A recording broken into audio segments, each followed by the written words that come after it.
I want to think that people do have the morality to stand up for this, but people don't know, which is the big thing.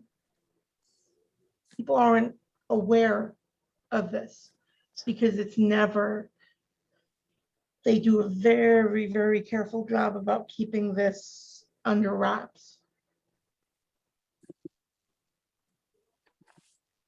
Well, now our listeners know, and now our listeners know that this center is a place where people are tortured.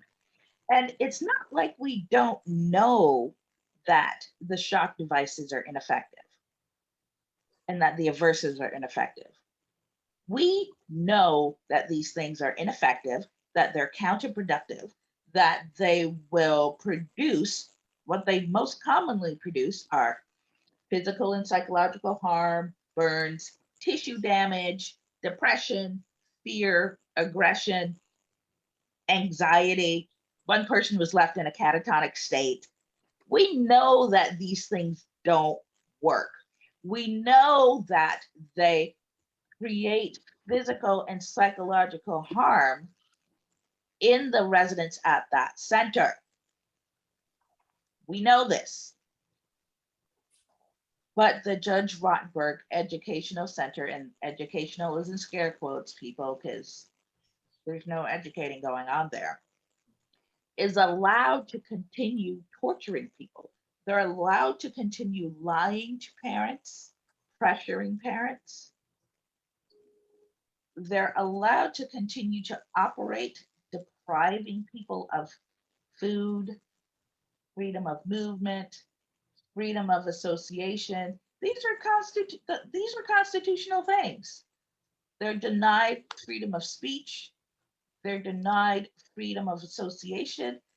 Their rights are stripped from them. Human rights groups rightly recognize that this is a hot mess, that the Judge Rotenberg Center is a hot mess and people are being tortured there. So, folks, Massachusetts Department of Social Service, Developmental Services, what are you doing?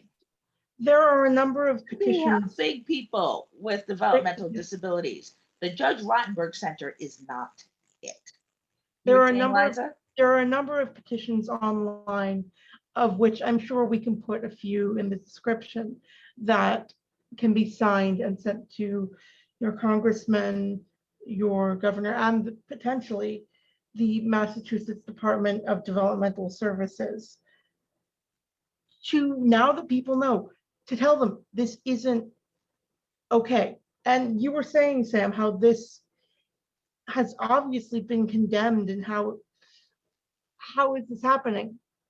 Well, you know who else has condemned it and the use of these devices? The UN. Yes. And if the UN is telling you that what you're doing is against international law and is against laws to avoid torture, then you know that something is massively wrong, and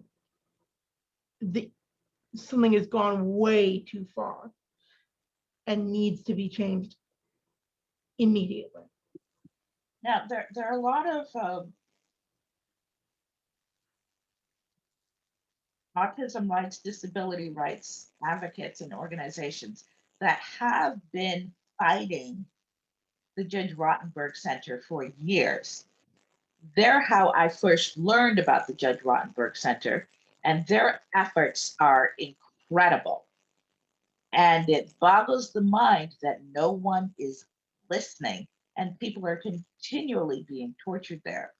So if you want more, for those of you who want more information, who want to connect with the advocates who are on the front lines of this fight, you can check out the self-advocacy, the Autistic Self-Advocacy Network.